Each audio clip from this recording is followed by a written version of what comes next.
Okay, so another day, and it seems like we're making another video shit talking Sony and the S-Log and the A7iii and this new camera that I got that I seem to love, but I keep talking crap about. It's a good camera. But the thing is, when you use something, anything really, you're gonna start to notice the little flaws, the little issues here and there, and you're gonna notice it and just kind of talk about it. That's what this video is about. I'm gonna be talking about the small little details that main tech reviewers don't really talk about when it comes to really major products, and that's the whole point of this series called Nitpick, where I'm gonna nitpick these big pieces of tech. Because frankly, I can't bring too much to the review table if what I'm reviewing is something like the A7iii, which basically every camera channel has covered. But if I were to talk about stuff that no one else talk about, that will be interesting, and that might be very useful to some of the viewers. So without further ado, let's start off with the first episode with the Sony A7iii. First, let's talk about the screen on the A7iii. It's got a few issues with it, not major, but a few issues. For one, the auto brightness doesn't really work, but I don't know how they can fix that. Another thing is that it's a bit creaky. So it's a touchscreen, not a fully functional touchscreen, but when you tap it, for autofocus it creaks, especially the top off of the screen. I don't know if it's a problem with my A7iii or a problem with all the A7iiis or A7R3s. It's a problem nevertheless, and while it's not major and it doesn't really make too much noise that it affects like video production or anything, it's still annoying because it's a few $1,000 camera and you would expect that it won't have an issue like this in terms of build quality. I mean, Sony doesn't make any smartphone that I know of that has a creaky screen, so why can't they do that for the cameras? Another thing about the screen is that its flip out mechanism is a bit too hard to use. Now, I'm not gonna complain about how it doesn't flip front so I can't vlog with it. Whatever, that's just the way things are. Sony's probably keeping the flip out screen for photographers instead of vloggers. I've gotten over the flip out screen. But the problem I have with the flip up mechanism is that it's really hard to operate. So the flip up mechanism, it requires you to stick your fingers in the latch on the bottom of the screen and pull out the screen to flip it up. But the thing is, because the hinge is so tight and the latch is so shallow, you have to use multiple fingers to pull out that screen, and that's really inconvenient and just really uncomfortable and like weird.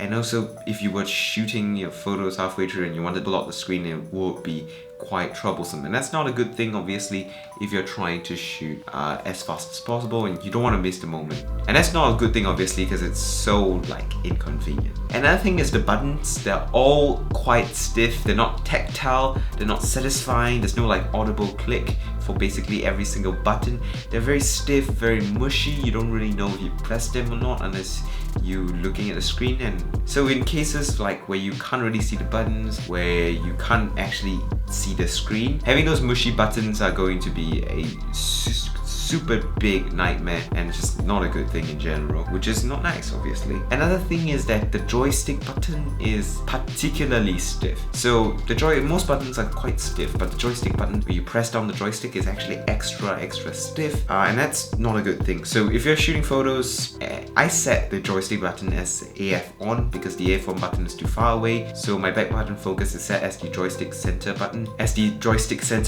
so that it is more convenient, it's closer to my thumb. But because it's so stiff and hard, sometimes when I am shooting a photo and using back button focus, I'll press it so hard that the camera will shake or the joystick will move, which moves the autofocus point I have set on screen, and that is super duper inconvenient, might ruin the shot, might ruin everything, and that's not a good thing obviously. It's not applicable to everyone, it's actually quite a small issue, I just have to press it more carefully, but it's still quite a bit of an annoyance nevertheless. Okay, let's talk about the mode dial. You might be like, huh, the mode dial? That's so insignificant, why are you talking about the mode dial? I shoot both photos and videos on the Sony A7iii and I have to switch between both constantly, so having the manual stills mode being separated from the video movie mode by like 3 steps, because there's 2 custom modes in between them, is super troublesome for me because I have to click before I can go into movie mode. I have to click back to stills mode if I want to take stills.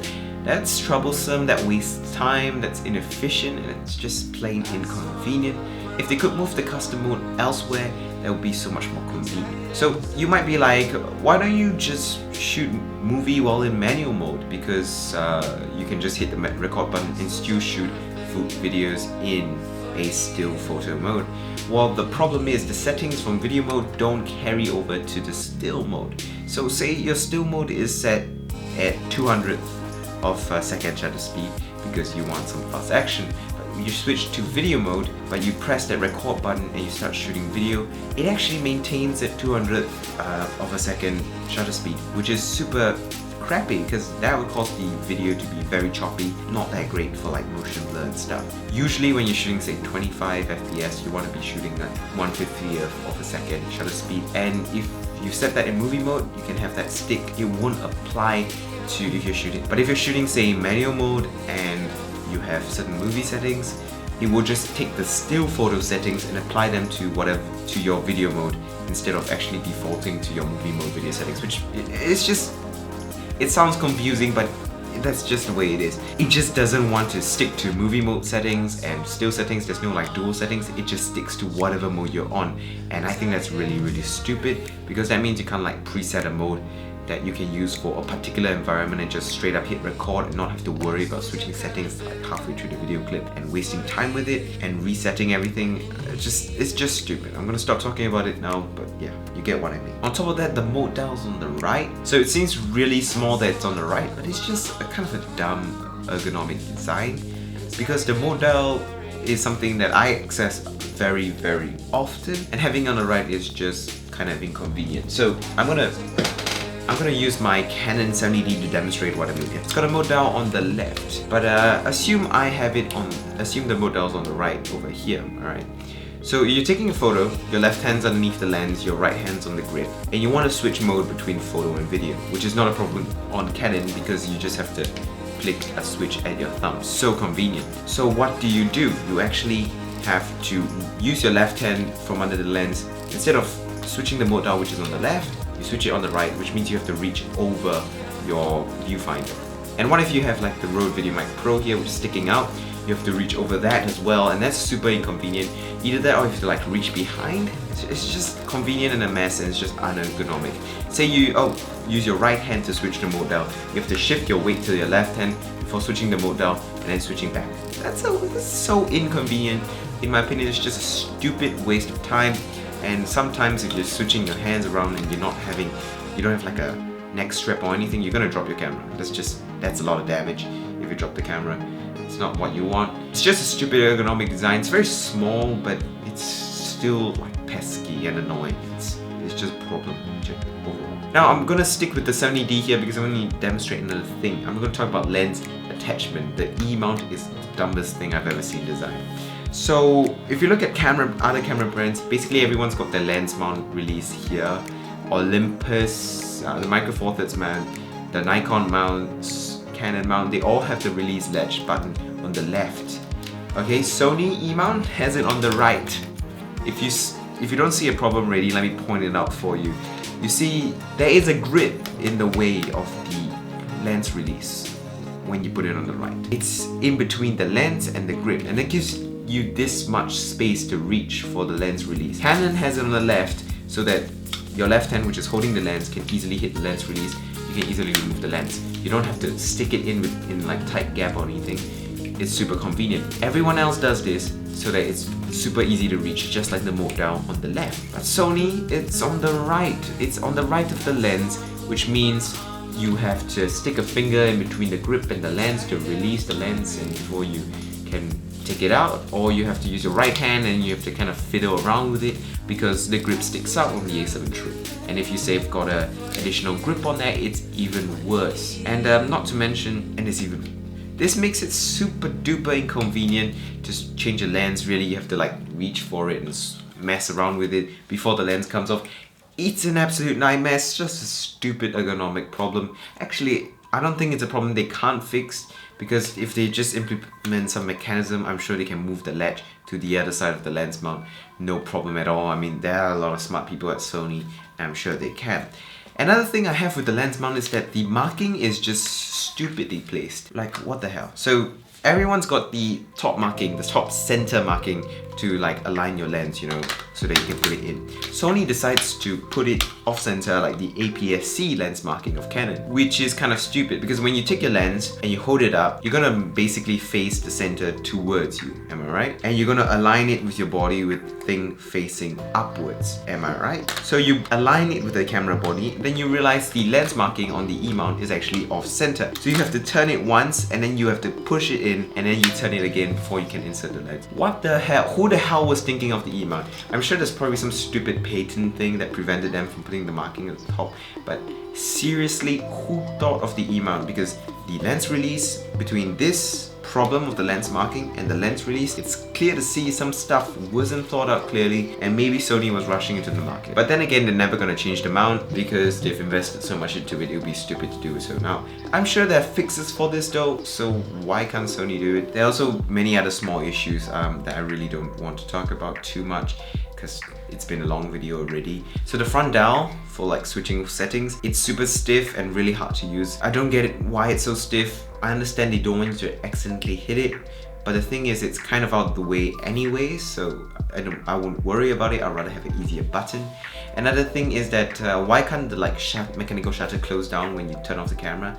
That way when you're switching lenses, dust doesn't enter your lens and doesn't enter your sensor and like mess things up. I'm sure that could be done. And for another thing is like the hot shoe is too small, so my Rode VideoMic Pro drops out very often when I'm carrying the camera around. So these are all very little things.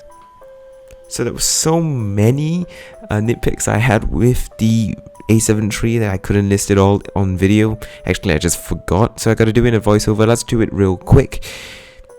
So one thing is the SD card slots.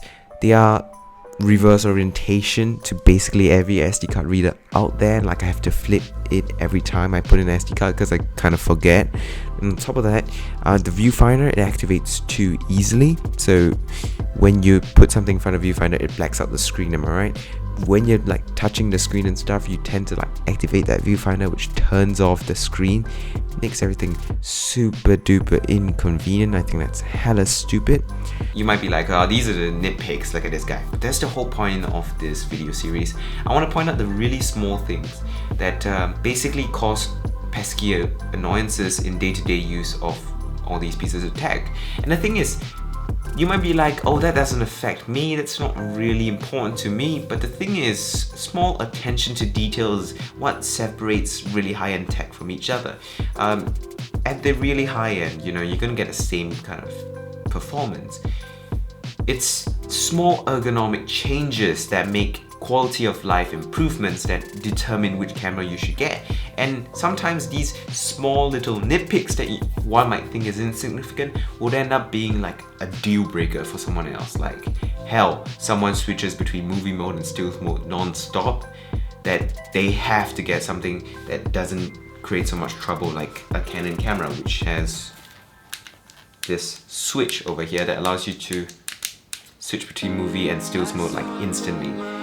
Or maybe someone is like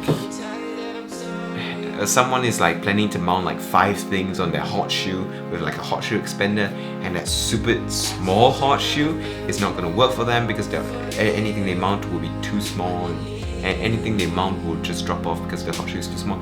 Things like that. Now it seems super duper insignificant. It sounds like I'm whining and I'm hating like an idiot, but the thing is, I have these nitpicks with basically every piece of technology I have, and I figured if I point them out, then some viewers would find it very useful and have kind of the same views as me, and in the end not buy something because of these nitpicks. So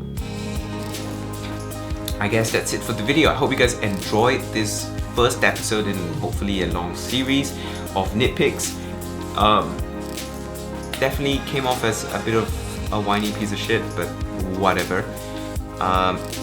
Follow me on if you enjoyed the video, like and subscribe. Follow me on Twitter and Instagram. I post a lot, it's really awesome there.